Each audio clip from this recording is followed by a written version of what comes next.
कृपा हि केवलानां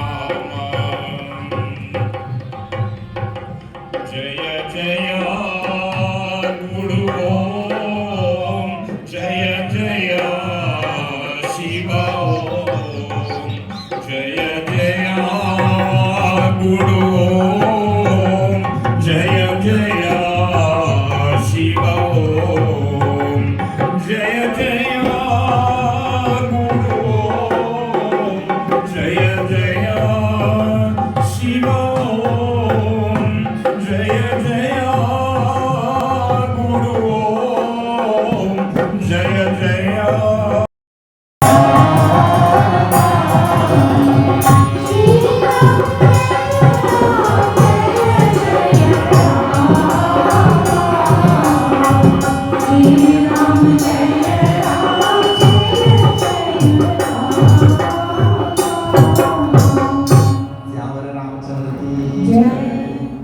Please remember this basic and fundamental teaching of Sanatana Dharma, and that is God realization or enlightenment. So all these words mean the same thing. Mukti, moksha, God realization, enlightenment, liberation, salvation, whatever name you want to call it. All of these things in Sanatana Dharma means Bhagavan Rama is telling you this. The jiva just gets to see or realize his own self, his own nature. Because my own nature, like same nature of Paramatma, is Sat, Chit, Ananda, which is all pervasive. So it is here, there and everywhere. So I cannot discover Paramatma or Satchidananda outside. I have to discover in my own self. So this is the bottom line. So now, the whole of Sanatana Dharma is really geared towards reaching that goal, and everything becomes a means towards reaching that goal.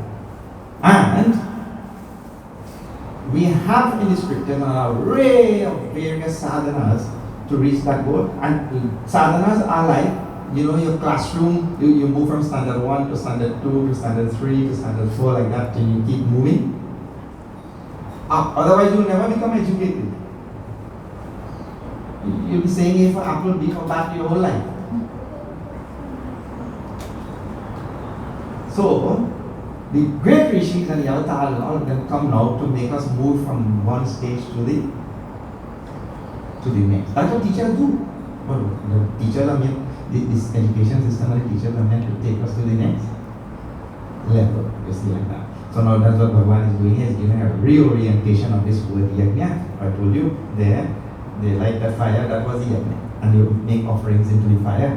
Now Bhagavan is bringing us closer to home. Now yajna is going to be interpreted in many verses. Closer to home. And that really is a more esoteric meaning of the word yajna. So now, he says in this is number 24, very famous verse, Brahmarpanam, the highest form of this yajna is to be able to see that everything which is involved in this fire yajna is nothing but a manifestation of the supreme reality. It is nothing but Paramatma manifested. So Brahmarpanam, the ladle which I am using to make that offering, that ladle is a manifestation of Brahman. That ladle is nothing but Brahman. Brahmarpanam. Brahmavi. Whatever is offered into that fire. The fire. So the ladle, whatever is offered, the fire also is Brahman. Everything is Brahman, the absolute reality. Paramatma. Tulsidas starts his Ramayana, everything is Ram. That is just said in Bhakti language. Everything is Ram. The whole universe. Actually, even if we hold on to this one principle, how our whole life will be transformed. Because if I see everything as Ram, everything in the universe as Ram, I will never commit any atrocity in this world. And atrocity rent our heart, isn't it? When we hear some atrocity happen next door or somewhere in the world, that thing shakes our heart. Nobody likes. Nobody likes it. So if I start with this idea that everything in the universe is wrong, I will never commit an atrocity. And the change in this world starts with, you cannot stop your neighbor from being atrocious, you know. Change in this world starts with me. So now, Brahmaparam, Brahmavi, Brahmatma, Brahmanabhutam. And it is the one who is making the offering to the fire also, that person also is Brahman only. The absolute reality. Then, Brahmeva Tena Gantavyam, and the goal to be reached is Brahman only. Because if you are doing this, I told you, there's a means to a goal. The goal also is only Brahman. And Brahma Karma Samadhina. And the action of concentrating while doing this and realizing that everything is Brahman, that action is the action which is going to lead me to the goal. When I do it, so now it is not the fire ritual which is important, but it is the understanding that everything involved in the fire ritual is nothing but a manifestation of Paramatma, the absolute reality. That is what is important now. So we are not twisting the mind, turning the mind in a different direction. Now, in the next verse and in the following verses, he gives 12 different types of yajnas like this. And all of them have to do with this personality and very less to do with fire and the. He says, Daivam eva pare yajnam yoginaha paryupasade. So far, traditionally, the yajna has been that we offer into the fire to this devta and that devta and the other devta and all of that, right? That's traditionally what he has been. The first line says that, but the second line now turns the mind. So in traditional thing, you offer like that. Om Indraya Swaha Idanna Mama, Om Agneya Swaha Idanna Mama, like that you go on. And this is to Indra, this is to Agni, you know, like that. Vayave Swaha Idanna Mama, this is to Vayu and all. So the first line, this is what we have been doing so far. Second line, Brahmagno apare yajnam yajnena eva upajupati. But now I want to tell you, this second line is speaking about divesting ourselves of this upadhi. Now see, this is not technical things. Bhagavan Shankara is very nice. You know what I just told you, technical language is like this. I just told you that I am Satchidananda, right? But the corollary of that statement is that I am not the body. If I say I am Satchidananda, that means I am not this body. So now, this yajna will be to sit quietly and go inside and relinquish that I am not the senses, I am not this body, I am not the mind, I am not the intellect. To go inside and to stay in my own self. Bhagavan says in the 6th chapter, he will elaborate on this thing. He said, then Shanaihi Uparamina Buddhya Dhriti Grihitaya Atma Samstam. Slowly we go inside, senses, mind, intellect, and we go inside. Atma Samstam. Stay in the Atma, not to go out. So what I am doing is I am relinquishing.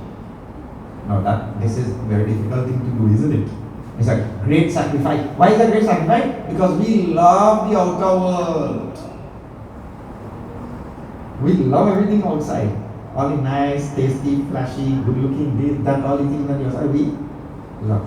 But to relinquish them and go inside, that is the greatest yajna by anybody. So now see, Bhagavan is using the word yajna in this sense. Which is the yajna which we know, and where Bhagavan is trying to turn our mind. To go inside and relinquish ownership of all of these upadhis. I am not this body. Or identification with upadhi. I am not the senses. Otherwise, we have strong dehatma buddhi. We think that this is me. Everybody identify with this body. And we hear all the time. You sing also, but we don't pay attention. We just like the singing part. Mano buddhahankar chittani nacha shrodhyajivit nacha pranayendri nacha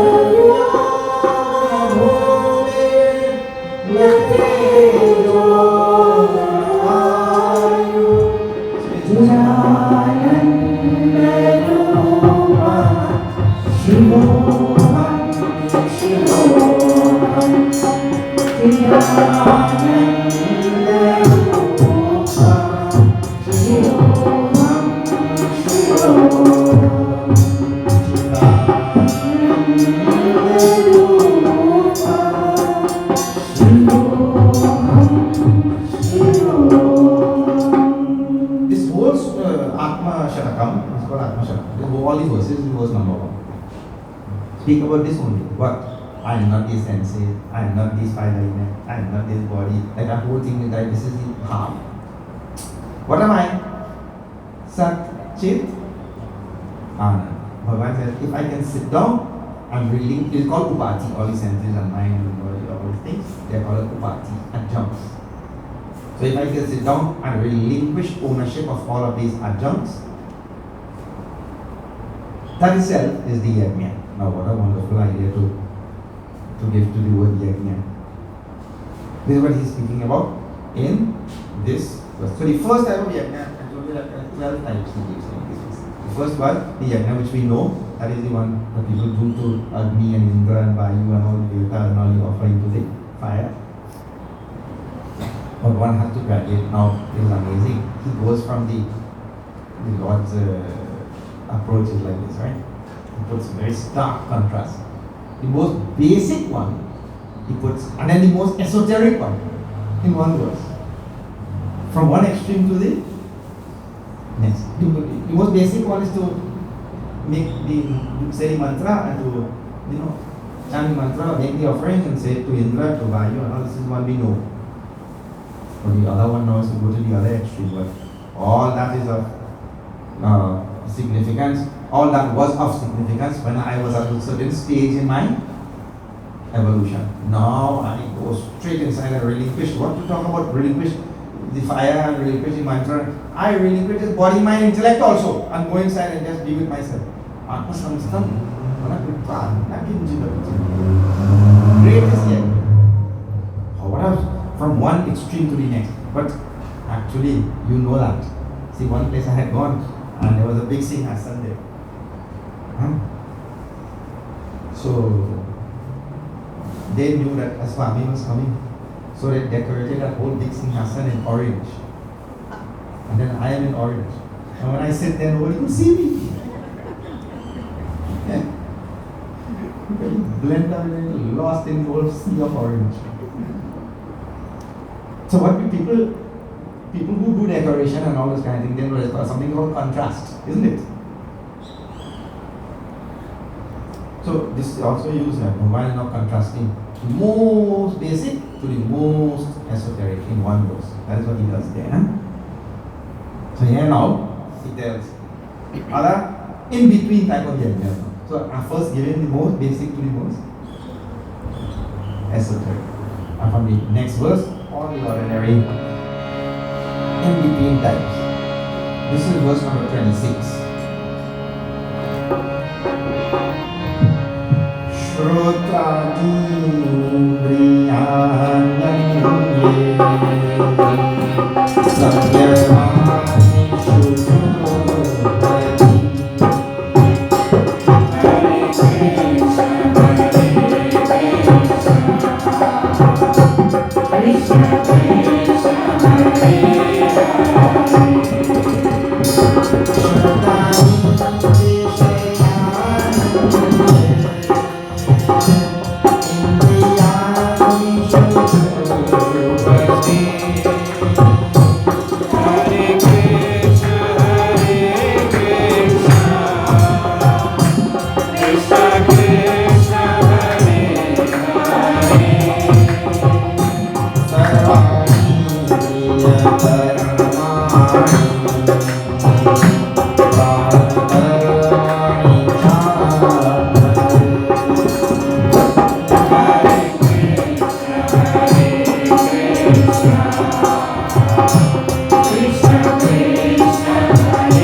Krishna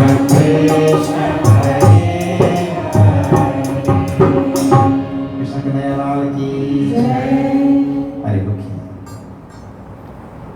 Why this is said to be greater, superior, that kind of thing, right? If your dog sees eggs on the neighbor's side there, right? The dog, by natural instinct, will go and eat the eggs. The dog is driven by an instinct, and the dog does not have to put any effort to think. You know, I live on this side. That fellow lives on that side. Those eggs belong to that man. We live in civil society that is governed by laws and rules, and in the constitution, that fellow is guaranteed the right to enjoy his own property. And so he has a right to his property, and that is his property. And in civil society, I work by the rule of law, therefore I am not allowed to go and take his eggs. The dog thinks.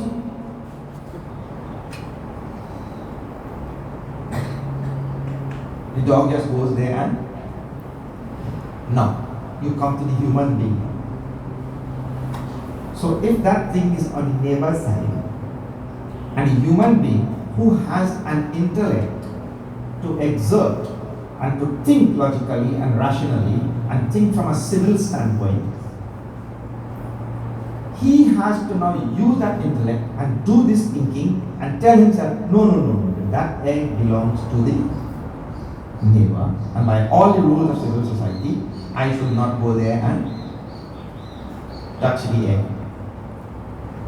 So if I do not do that, having been bestowed with an intellect, if I do not perform this operation and I just automatically go there and take the eggs, well, what is the difference between me and the dog? There will be no difference.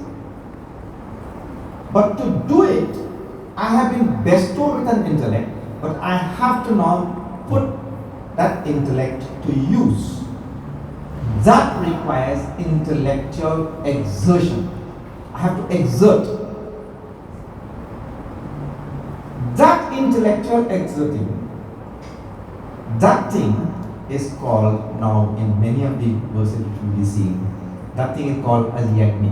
Because what? I have to sacrifice my laziness not to think. I have to sacrifice my natural, intrinsic, innate tamas, which all human beings have. I just want to just and do what? Do nothing.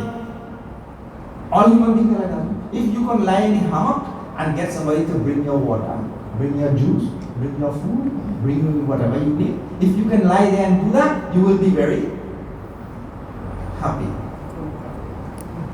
All human beings are like that. He wants to get everything by doing nothing. And this is the great inspiration for your tree. What do you think your tree is inspired by? This only, this rule. But I should just put $2, whatever you will have to cost, I don't know. You put $2 but get 2 million. We do nothing but get.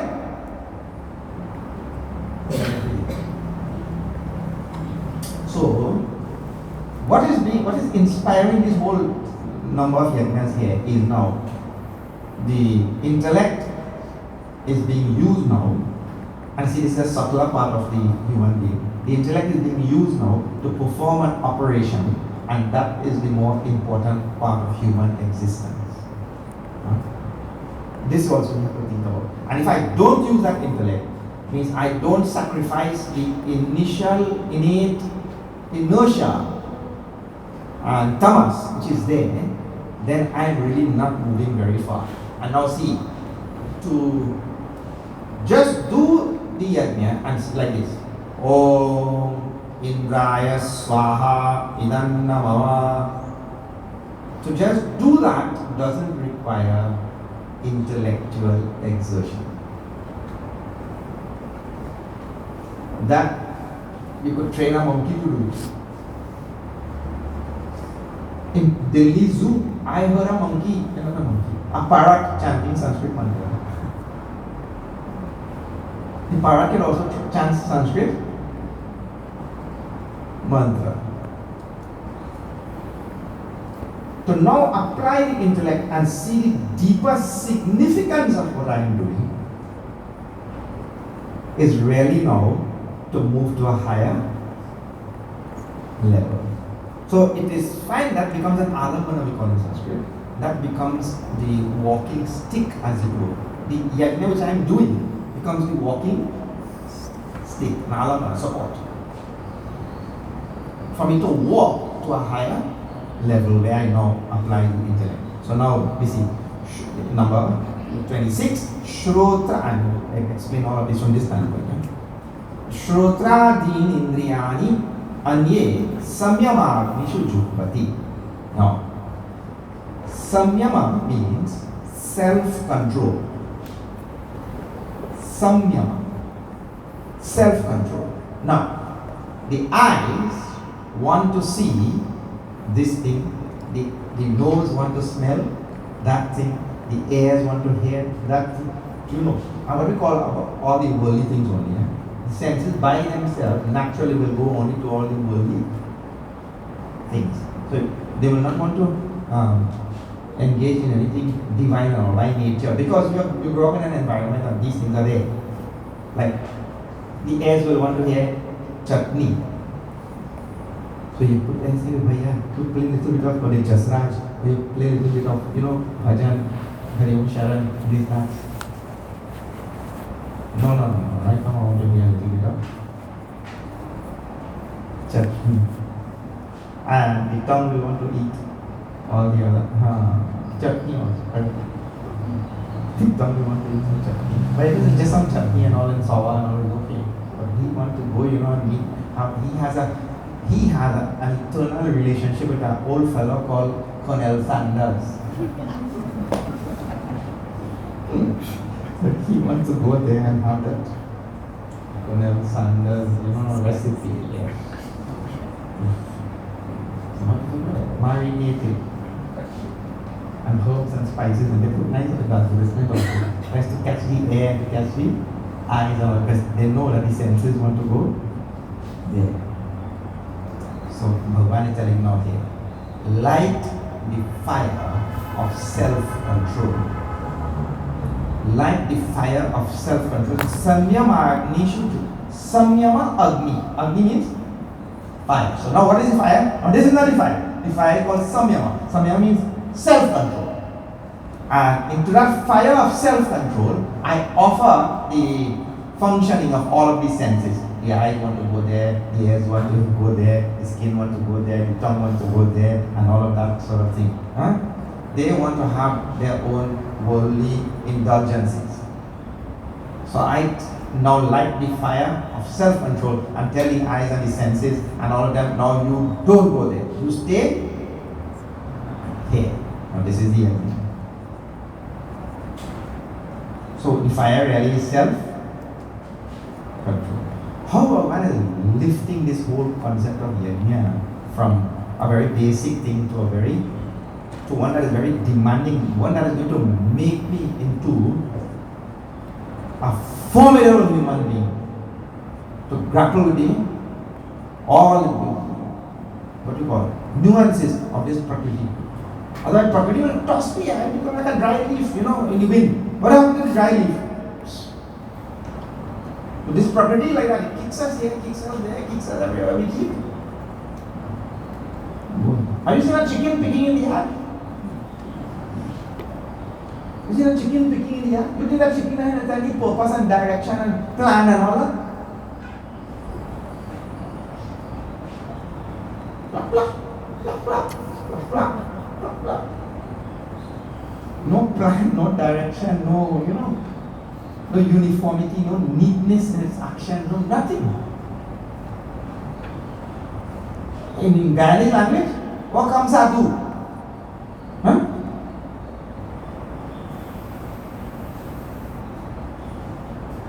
Meaning to say, any which way. What is being given here is really the chastening of the human spirit and the human capacities and functioning of the senses and all that kind of thing. Harnessing it for higher purpose. So the ability to say, no. The eyes want to see this, the ears want to hear that, the tongue want to taste this and all that kind of thing. I will control and keep them here. So the sacrificing of their wildness into the fire of self-control. Amazing science. This is called science of self-development.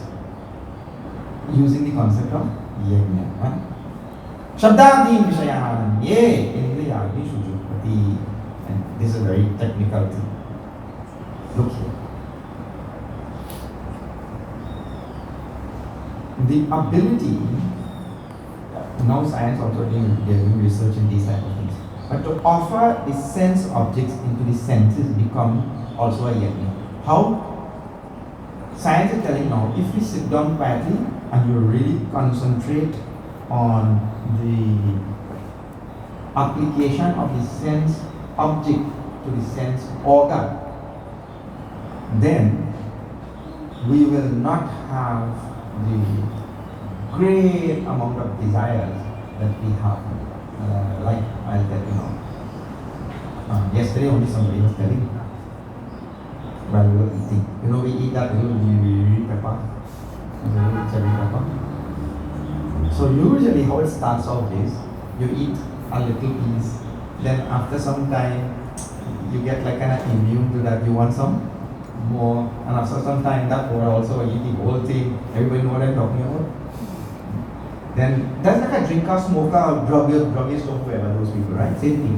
You take some light drugs and smoke cigarette and they start smoking marijuana and they graduate.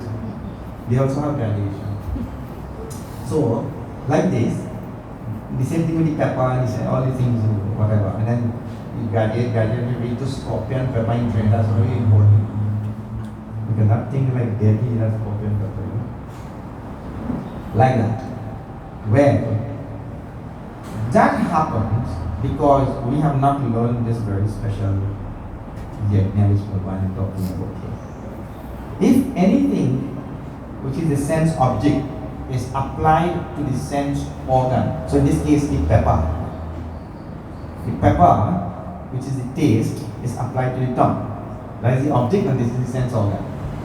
If that is done with utmost presence of mind, it will not graduate to a higher level.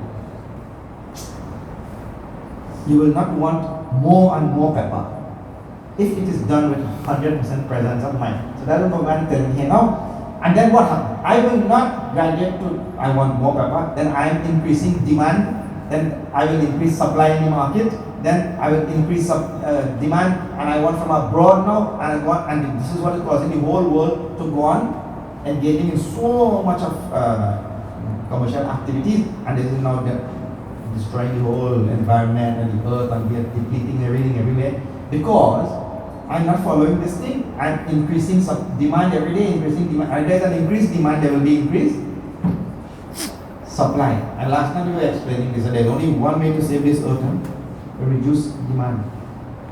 No other way. All the other things are all just wool over the eye. Very elaborately I told about this last night. All wool over the eye.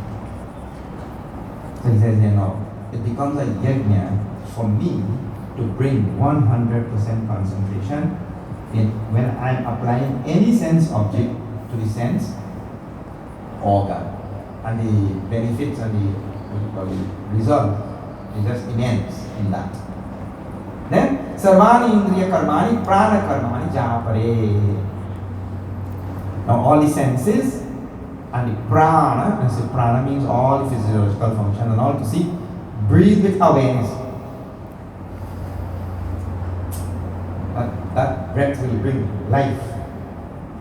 Breathing with awareness.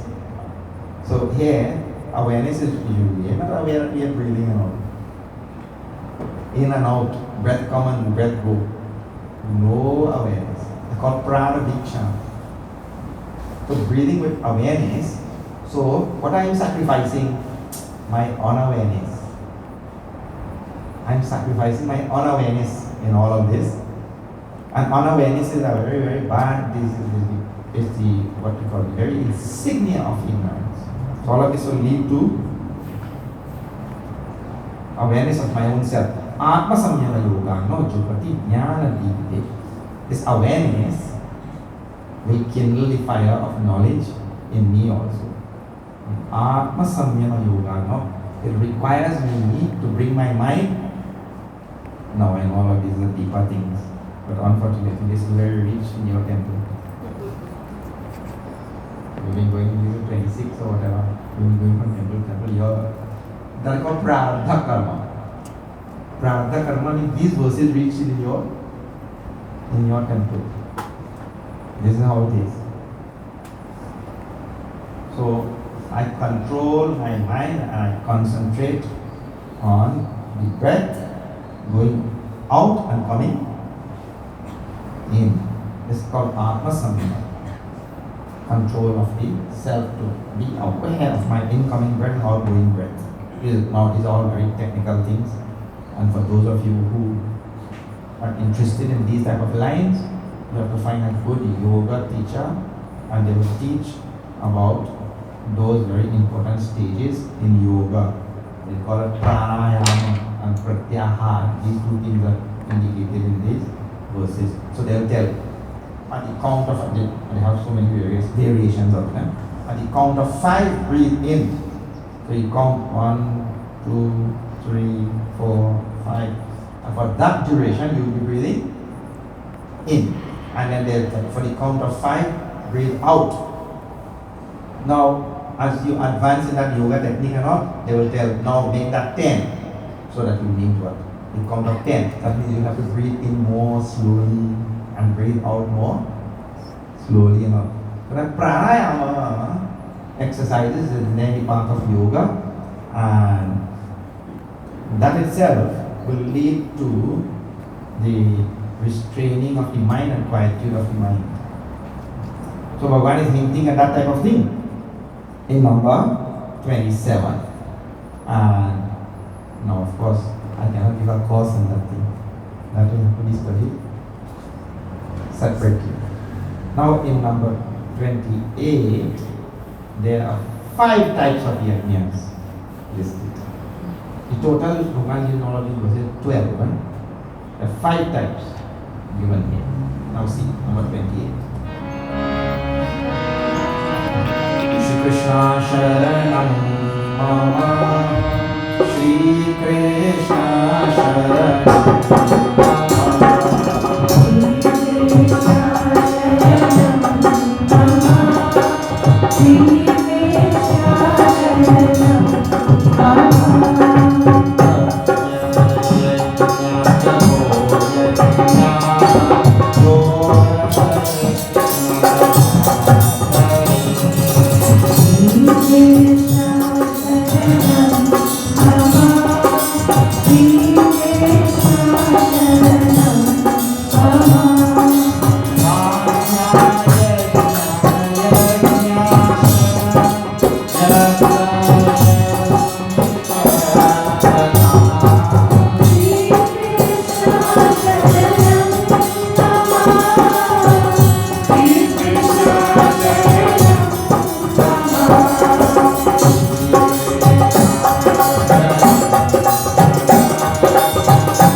Dravya means material possession. So the material possession which is well known in the world today is money, wealth, whatever I have. It is said that Indian housewives own 20% of the gold in the world. Really golden people. I think after they burnt Lanka, they got it from Lanka. Lanka, even the pavement had gold. But anyway, Dravya Yajna means to be able to relinquish. Now see, what am I relinquishing? This is called the fire of renunciation. In the fire of renunciation, I have to learn to part with wealth. It is the beginning of the development of the thing called as Vairagya. Vairagya means detachment. Vairagya, without Vairagya, the attainment of enlightenment is not possible. Vairagya. Tulsidas Ji Maharaj calls it Virag. Virag. Rag and Virag. Attachment and detachment. And of course, you know, the thing which we are most attached to is wealth. Means out in the world. Wealth. And today, wealth represents money and gold and those kind of things. I see, if I go outside there and my shoes are missing, you'll see that. If my shoes are missing, if they are old shoes, we say, acha, theek hai, you know, they were old in any case. I was planning to get some new. But suppose it's a pair of shoe that you bought yesterday only. Your reaction will be different or not? Your reaction will be different. So when you come inside the temple, that time, if you don't have detachment, and you have attachment to the shoe, your mind will not be on Bhagavad Gita. Your mind will be on the shoe. Yesterday only I bought them. And I could not get it in time. I had to order them online from Amazon. And that too, Amazon company that came from England. So now you're thinking all that kind of thing. I suppose when I go outside, it is not there. So then your mind is not on Gita. Your mind is on shoe. And one fellow really, he came here and he was worshipping Bhagavan. But while worshipping Bhagavan, Om Bhurbhuva Svatat Saviturvarenyam Bhargo Devasya Dhimahi Dhiyo Yo Na Prachodayat. While he was saying that, his mind not on Prachodayat or mind on his shoes also. But you know, those things to which we are attached too much, we will lose them. When he went outside, his shoe was not there. Shoe? Gone. Then he got so vexed.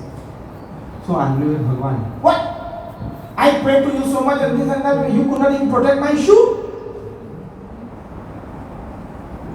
He's thinking. So he came back inside to complain to Bhagavan in front of his face. I prayed to you, I've been praying to you for so many years, and small thing like protecting my shoe you cannot do. When he came back inside to complain to Bhagavan, he put his hand together and he looked, and his eyes came from Bhagavan's face and happened to drop down by Bhagavan's feet. He realized Bhagavan also had no shoe. So, you could not protect your own shoes. Then why aren't you complaining? He wrapped up with prayer and everything and went home. You cannot protect your own shoes, or you protect mine. So, like that, if the mind is on shoe, all scripture has gone out the door. And that mind has to develop vairagya, detachment only, so that it will not be on shoe, but it will be on Bhagavad Gita. If the mind doesn't have detachment, virag, Tulsidas said very nicely. We have to move from rag, attachment, to virag, detachment, to anurag. Anurag means intense attachment to the feet of God. Rag, virag, anurag. So if I cannot go from rag to anurag. I have to go from rag to virag. Attachment to detachment. Then only to anurag. So you cannot go from this floor to the other floor. Just like that. You need this step. This stairway. You see? So here, Dravya Yajna is the first one which is given. Dravya Yajna, to learn to detach from our material possession. Dravya Yajna, Tapo Yajna. Now see, all this which are being given, Tapo means austerity, Tapaha. Austerities. And Bhagavan has spoken about a very important type of austerity just yesterday or the day before yesterday. I think the day before yesterday we saw Bahavo Jnana Tapasa Purta Bhadbhavamagataha. Then what it means? By the tapas of Jnana. Bahavo Jnana Tapasa. Here, then taking that into consideration, in this chapter only, I have to really sacrifice my ignorance by acquiring a lot of knowledge, something to ponder on, something to think about. So, tapa here, tapa also means austerity ordinarily, at the ordinary level. I should always be willing to exert. I told you before, human beings don't like to exert.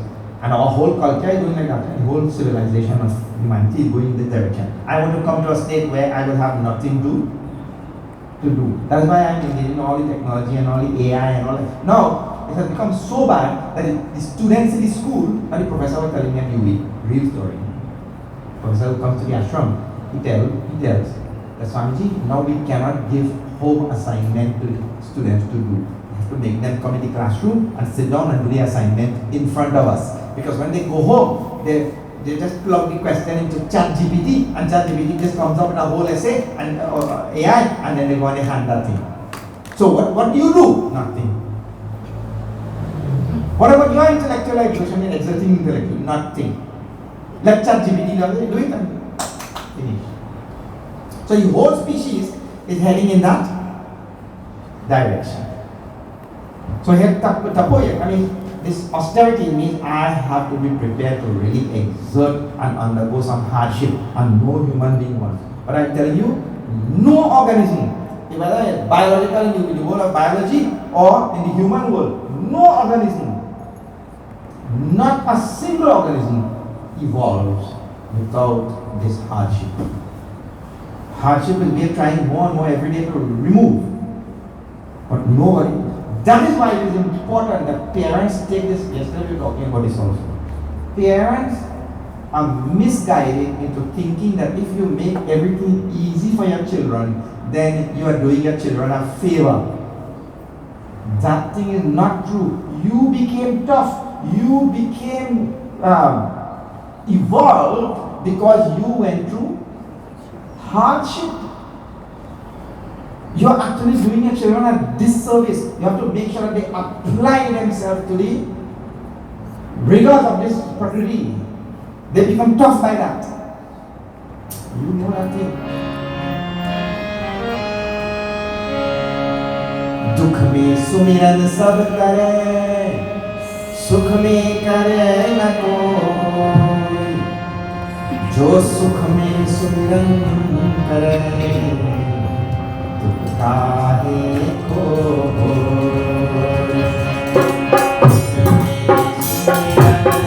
सब करे, सुख में करे न कोई,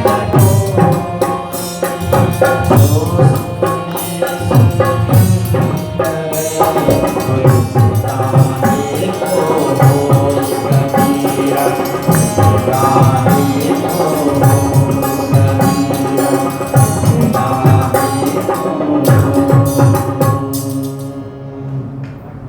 Kabir Sahib written this very famous doha. I'm sure all of you have heard it 100 times. Dukh mein sumiran sab kare. When sorrow strikes, every being starts thinking. Correct? Every being starts thinking. And if there is no sorrow, there is no hardship, there is no difficulty, he thinks nothing. That verse is indicative of this truth. What is that? That in stress, in tension, in hardship, in difficulty, we evolve. So tapas, this word, really indicates this type of thing. This is the meaning of this word. That's why this word is there in Shastra. You wouldn't believe the magnitude of this word. In all the Upanishad, Taittiriya Upanishad, there are passages upon passages on this tapas word.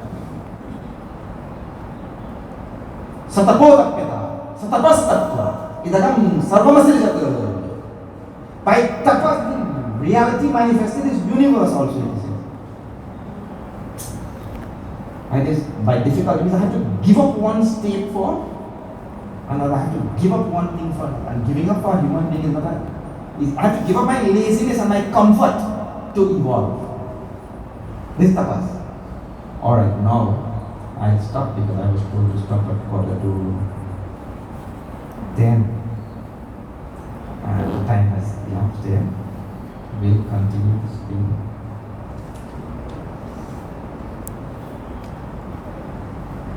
Tomorrow at Sri Surya Narayan Mandir, Westminster Parfait Harmony, West Bank, then around 7 o'clock tomorrow night. Okay. So the different type of yajnas will continue. There is now only number 5, 6, 7. There's still a few, and then we continue from there. This yajna section will end tomorrow, and there's a wonderful section that starts. But the deep Prabhupada is the most wonderful verse. One verse that sums up the whole Bhagavad Gita after this yajna section. Or that's where we are heading. Alright. Okay, so a very special thank you to Naresh ji, Rameshwar, and all the wonderful devotees of this temple. Pandit, thank you. Thank you to all the people who contributed today to put this yajna together here in this temple. Please follow along as we go. You can also catch this thing on Facebook. If you can come live, that's better. Because the tradition has this word, I'm told. The word is called samaksha. Samaksha means face to face. That is why we have such a word in Sanskrit. So that is the most effective way. You know that. If you're at home even, if you're talking to your child and the child is facing that side and you are like this and the child's back is towards you, you think your message to the child will be more effective? It will not. Definitely nobody wants. That's a natural thing. You tell the child, "Hey, face me. Look at me."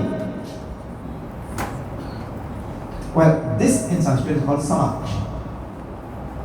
Face to face. And this knowledge is transferred most effectively like this, face to face. You will see Tulsidas is sitting here and you will see the students sitting there, like that.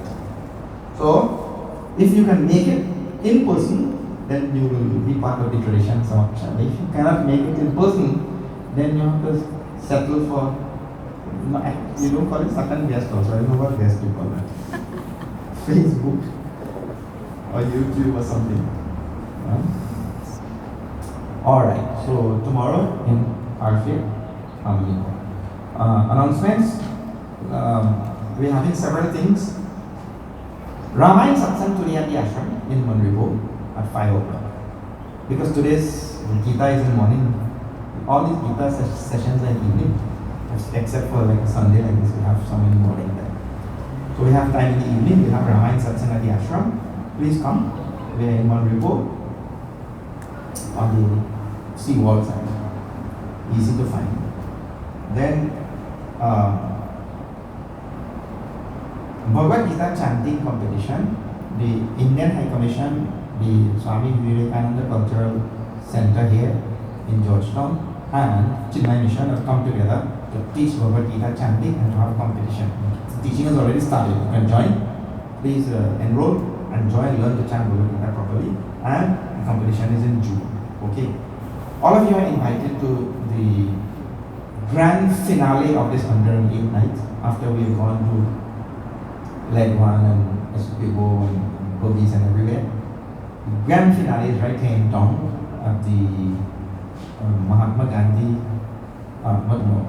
Gandhi Youth Cricket Ground. Gandhi Youth Cricket Ground right here in town on the 3rd of May at 5 p.m. 3rd of May, 5 p.m.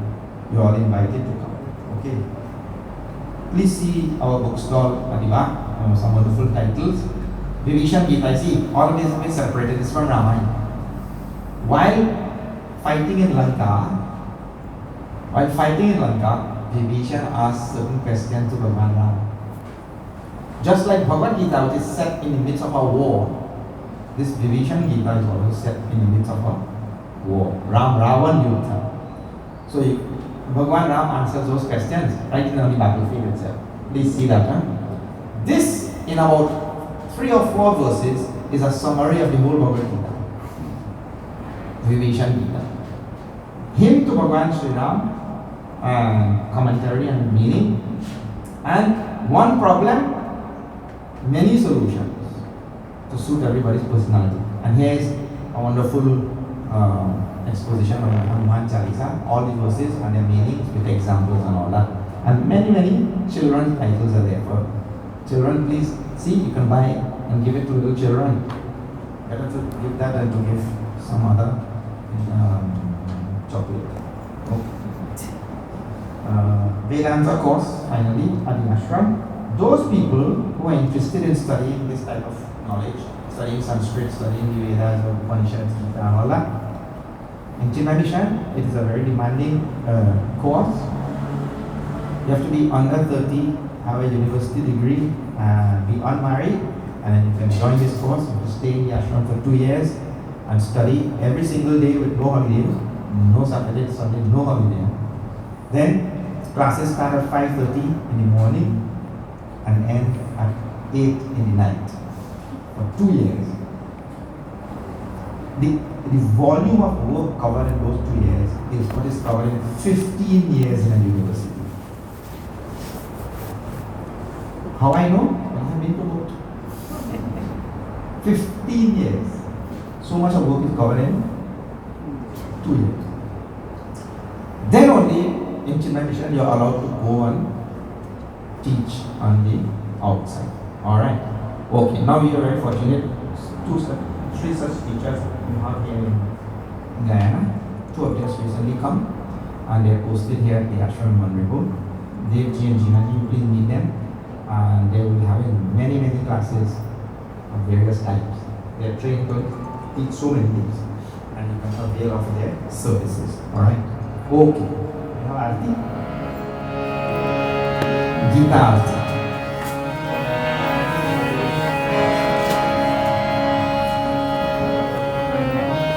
Om Jai Bhagavad Gita, Maya Jai Bhagavad Gita, Hariya Kamala Vihari, Hariya Kamala Vihari, Sundara Sundari, Om Jai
समता त्याग सिखावन हरि मुख की वाणी सकल शास्त्र की स्वामी श्रुतियों की रानी दया सुधा बरसाओ मातु कृपा की जय मैया हरिपद प्रेम दान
त्वमेव विद्या द्रविणं त्वमेव सर्वं ममैव ॐ पूर्णमदः पूर्णमिदं पूर्णात् पूर्णमुदच्यते पूर्णस्य पूर्णमादाय पूर्णमेवावशिष्यते ॐ शान्ति शान्ति शान्तिः हरि ॐ श्री गुरुभ्यो नमः हरि ओम। अरे वृंदावन बिहारी लाल की जय, श्री सत्य सनातन धर्म की जय। नमः पार्वती पदे हर हर महादेव।